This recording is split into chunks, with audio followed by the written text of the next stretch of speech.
Bonjour, alors je vais vous expliquer un peu mon parcours depuis la sortie d'école et les expériences professionnelles que j'ai pu avoir. J'ai passé un bac scientifique spé maths que j'ai obtenu. Et ensuite, je suis rentré à l'UT de Béthune euh, pour passer un DUT génie civil. Donc voilà le site de l'UT de Béthune. J'ai procédé à une formation en initiale et non en alternance. Voilà. Donc la formation est axée sur trois grands domaines, le bâtiment, les travaux publics et les ouvrages de génie civil. Donc suite à l'obtention de mon diplôme, voilà, en soutenance de deuxième année, voilà, on a une soutenance de stage, on passe devant un jury et dans le jury, ben, il y a des professionnels, des profs, etc. Du coup, il y avait un pro qui était là, c'était un patron de bureau d'études, qui m'a proposé d'intégrer son bureau d'études directement. Donc je suis parti chez BA BAT euh, dans un bureau d'études béton armé. Donc j'avais pas d'expérience. J'ai commencé par réaliser des plans d'armature en soutien des dessinateurs projeteurs qui s'occupaient des coffrages, etc. Donc j'ai mangé des plans d'armature pendant plus d'un an. Donc après j'ai pas eu forcément d'évolution. Le bureau à cette époque avait pas forcément d'évolution à me proposer. Du coup je suis parti euh, chez Catlin SA. Voilà. Donc Catlin c'est une entreprise générale de bâtiments. Ils réalisent des bâtiments clés en main. Et en fait ils ont leur bureau d'études interne à la société. Donc j'ai intégré le bureau d'études interne. Pendant 2 ans, j'ai été formé par un ingénieur béton pour être en parfaite autonomie, aussi bien en calcul et en plan. Donc, une fois cette formation acquise, j'étais parfaitement autonome pour réaliser que ce soit les calculs et les plans d'exécution des différents ouvrages, voilà, des différents ouvrages qu'on peut trouver, etc.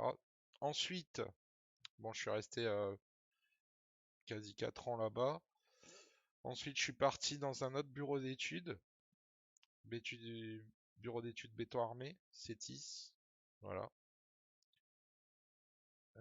qui est situé à côté de Lyon, où, euh, où j'ai fait essentiellement des plans exécution sur des projets type logement collectif, etc., hôtel. Voilà, j'ai acquis une expérience dans le logement collectif là-bas.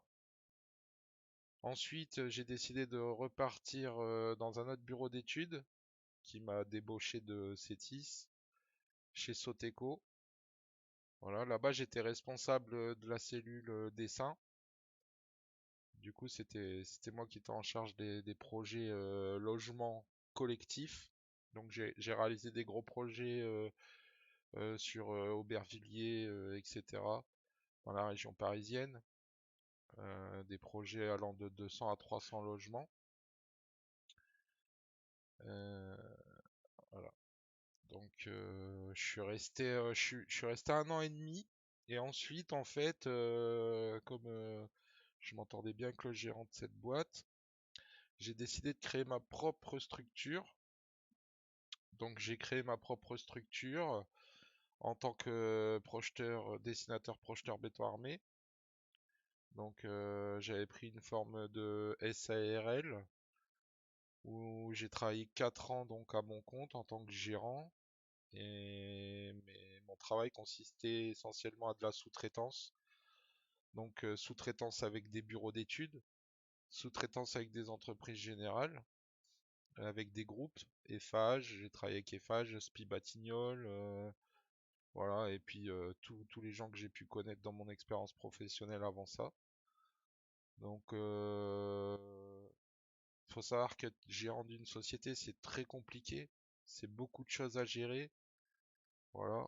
Les salariés comprennent pas forcément. On se dit ouais, on est patron donc tout va bien, mais c'est pas toujours le cas.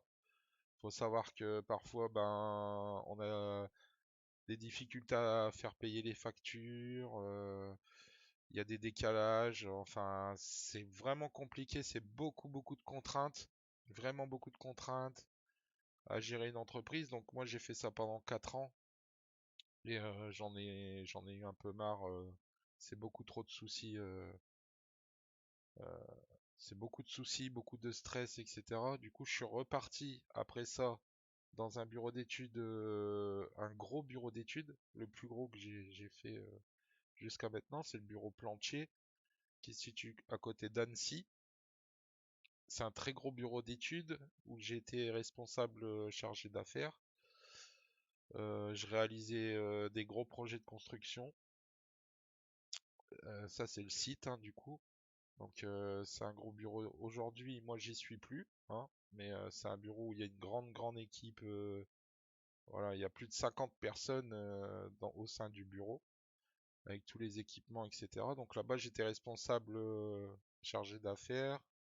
Et du coup, je m'occupais des grosses exécutions, des chantiers pouvant aller jusqu'à des 430 logements en plan d'exécution, coffrage, armature. Voilà. En travaillant avec les ingénieurs. Voilà, donc il y a beaucoup de références sur ce bureau. Vous pouvez aller sur leur site. C'est vraiment un très gros bureau d'études. Voilà, où ils réalisent vraiment des beaux projets. Et en fait, pourquoi j'ai décidé de partir?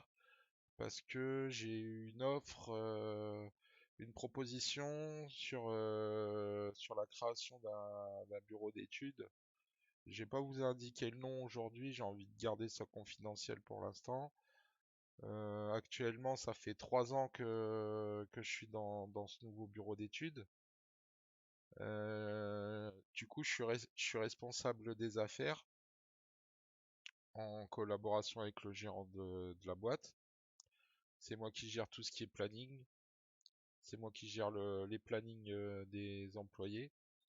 Je gère les réunions avant projet, etc.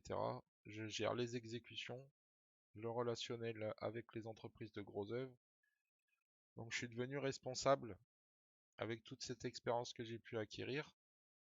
Donc ça fait quand même, ça va faire 15-16 ans que je fais ce métier et j'en suis arrivé là aujourd'hui.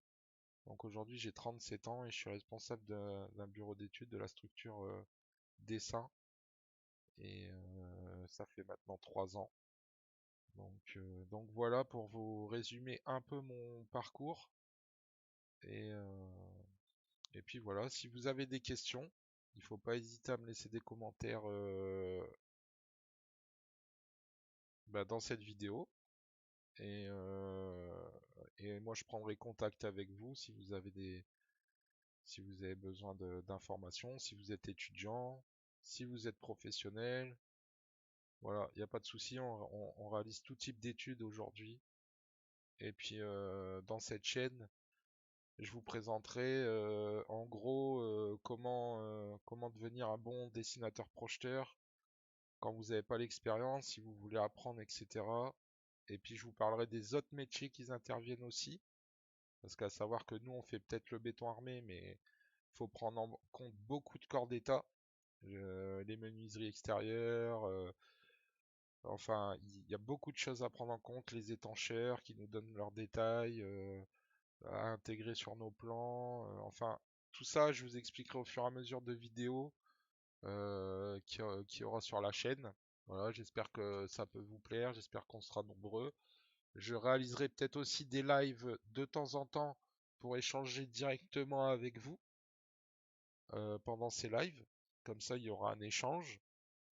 Voilà. Donc, je vous dis à bientôt. N'hésitez pas à liker la petite vidéo. Et puis, on se retrouve rapidement pour les vidéos sur différents sujets. Merci. À bientôt.